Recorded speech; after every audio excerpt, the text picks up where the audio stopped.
Do you listen to podcasts? I know some of you do, and I get regular recommendations for great ones, which ends up meaning that I feel guilty for never getting to them.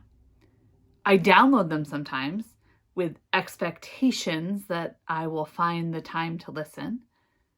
But between being a person who values the space to think that silence gives, and being a person who loves to listen to classical music in the car, and being a person who prefers to learn by reading, I just never get around to podcasts. This is true with one exception. I do, after all, have an exercise bike that I use regularly, and I prefer to be slightly distracted from the challenges that it provides me. Rather, to my surprise, ride after ride, I keep on going back to the Enneagram Journey podcast hosted by Suzanne Stabile. The Enneagram is one of those means of modeling humanity by breaking up people into different types and explaining how the types are different and similar, I guess. As with any other model, it is useful until it isn't, and I think it should be held lightly as containing truth without being definitive. So perhaps it's odd that I keep going back to this, but both the model and the host are mesmerizing. She's a wisdom teacher who uses the Enneagram as her means of teaching wisdom, and I like her wisdom. But maybe even more than her wisdom, she is unfailingly kind and curious. While being her own person entirely, the only well-known figure I can even think of to compare her to is Mr. Rogers, but she does her work for adults. I find listening to her to be both soothing and inspiring. So while listening to one of those podcasts this week, even with this being my favorite, I don't ever get to all of them, I was surprised when I was stopped in my tracks. I had to grab my phone and type out this quote while riding the bike because it was so important.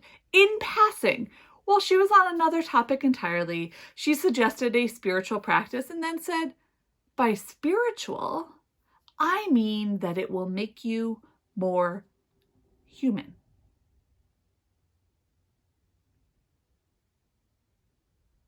I believe that. Never said it quite that way, but I believe that. Spiritual means becoming more human. The goal is not to be less human or less embodied or less connected, but rather to be more so, more human, more embodied, more connected. At its core, this is what today's gospel lesson is about, although it may not be what you see at first glance. When Jesus appears in dazzling white clothing with prophets of old and a voice coming out of a cloud, this might seem to be about the supernatural, the beyond earthly, or what is sometimes called the spiritual realm. But I don't think it is. I think this is mostly a story about coming back down the mountain to continue doing ministry.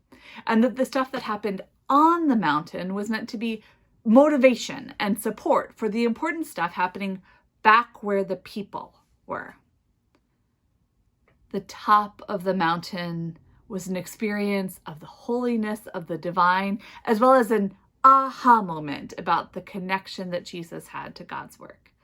And experiences like this are wonderful gifts when we have them. These connections with God or senses of the Holy One or aha moments that lead us to wonder about what is.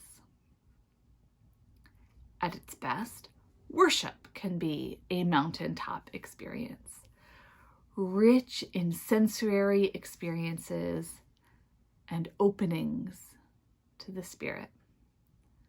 But like the journey of the disciples in the gospel, the mountaintop is a temporary destination. And the purpose of worship is to go back out into the world, refreshed and renewed, filled with God's love and ready and able to share it. Noting here that back out into the world may or may not mean leaving our homes at the moment. Worship helps us be more human. I think in-person gatherings are better at this. When we can sing and breathe together, when we can check in on each other before and after, when our emotions intermingle because our bodies are near each other, when the children lead us and open our hearts, when we can hear and feel the bass notes of the organ rumble the pews, when we can smile at each other and notice how someone is walking differently. Put that way, I'm reminded of how incredibly embodied in-person worship is. I miss it, and I can see clearly how well it helps us in the spiritual path of being more human.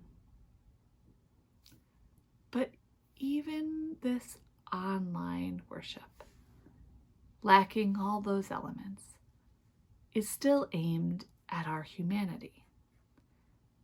The scriptures are ways that people have made sense of their humanity for thousands of years. Music aims to connect us with our emotions. The lyrics of hymns, along with the words of prayers, remind us of the universality of our humanity and the needs and desires we share with others. Sermons, at their best at least, speak to who we are and who we want to be, our humanity. We have time set aside for giving, out of our sense of gratitude for our lives, out of a desire to bring life more fully to others. We now have images that members of the church offer to each other that intersperse our liturgy. And this visual art is another means of connecting with our humanity and with the sacredness of earthly life. Not to mention, we start with a breath prayer. And the fact that breathing is proven to be one of the best access points to spirituality really just proves everything. I could make the same points about prayer and spiritual practice, but I suspect that would be overkill, so either you could trust me on it or look into it yourself. Spirituality and worship are about being more human.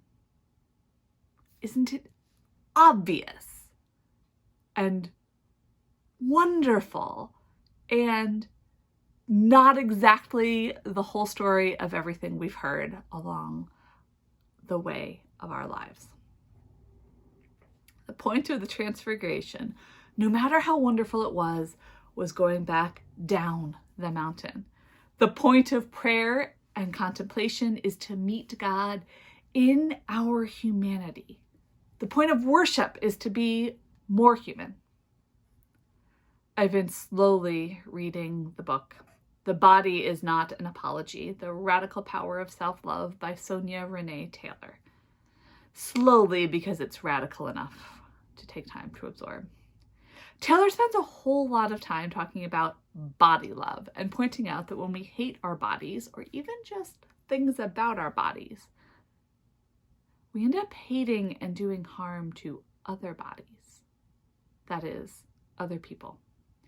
She's articulate about the imperative work of becoming more deeply embodied and more profoundly human, both as a good in and of itself and as the only way we can truly love other people in their humanity and their bodies. And that seems like the completion of Stabile's idea. Spirituality means it will make you more human. And being more human means you're able to be more loving to other humans, all of whom are God's beloveds. So, dear ones, may we be more spiritual, more human, more loving. Amen.